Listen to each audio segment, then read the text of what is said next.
Complessa e contorta la storia di ACC. Compressori non se ne faranno più.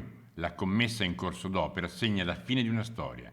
L'offerta vincolante di SEST è per fare scambiatori di calore.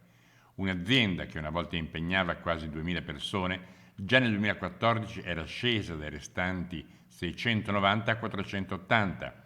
Adesso ne sono rimasti 256 e chi entrerebbe ne riassorbirebbe il 60%. Siamo a un punto che è arrivata l'offerta vincolante di acquisto da parte della controllata dal gruppo Luve, la SES di Limana.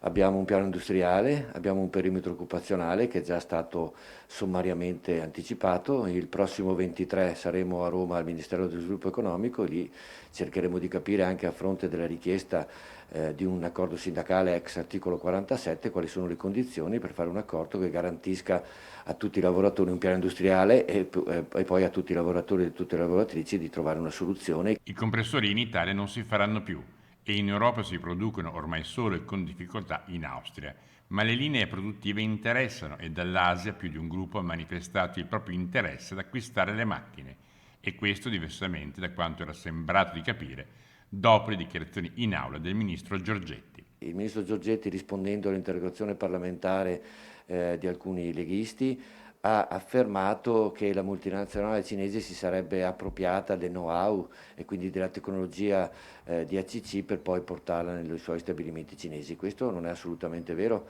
tant'è che nei 20 milioni di pezzi che oggi Wanbao produce non c'è il K, che è il prodotto che viene prodotto in ACC. Tra l'altro nemmeno il nuovo K, quello a velocità variabile, sul quale noi speravamo si potesse costruire un futuro di produzione ancora del compressore.